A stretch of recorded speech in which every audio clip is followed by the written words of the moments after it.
Dua polisi ini sedang berpatroli di siang hari. Setelah cukup lama bersantai di dalam mobil, mereka akhirnya melihat sebuah truk tua yang berjalan pelan di depan mereka. Namun, dengan licik, kedua polisi ini malah berencana mengejar truk tua tersebut. Melihat mobilnya diikuti polisi, sang pengendara pun memelankan laju truknya dan menepi. Polisi itu lalu turun dari mobil dan menghampiri si pengemudi. Ternyata, pengemudi truk itu adalah seorang pria yang baru saja pulang dari berburu. Ia tampak ramah saat berbicara dengan kedua polisi itu.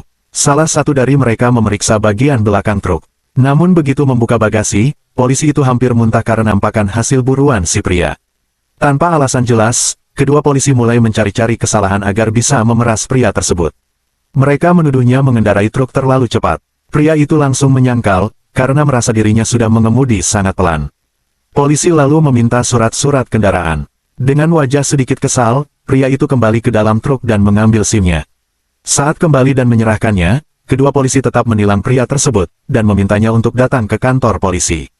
Setelah puas mempermainkan pria itu, mereka pun pergi meninggalkannya, tampak senang dengan apa yang mereka lakukan. Namun mereka tidak tahu, siapa sebenarnya yang mereka hadapi.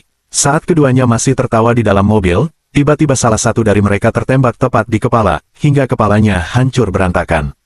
Temannya yang melihat langsung berteriak panik, dan mobil mereka pun hilang kendali lalu jatuh ke dalam jurang. Ternyata, orang yang menembak polisi itu adalah pria sopir truk yang barusan mereka intimidasi. Ia lalu turun dan memeriksa ke dalam mobil.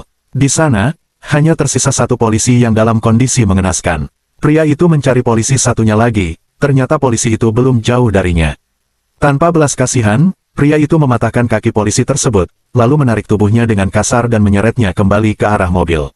Dengan penuh amarah, ia memukuli polisi itu dan memasukkannya ke dalam mobil.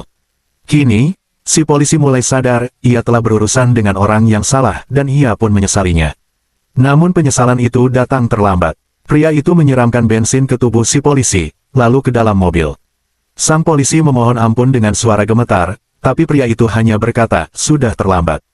Dengan dingin, ia melemparkan sebatang rokok ke dalam mobil. Api menyambar cepat, membakar mobil beserta si polisi yang terjebak di dalamnya.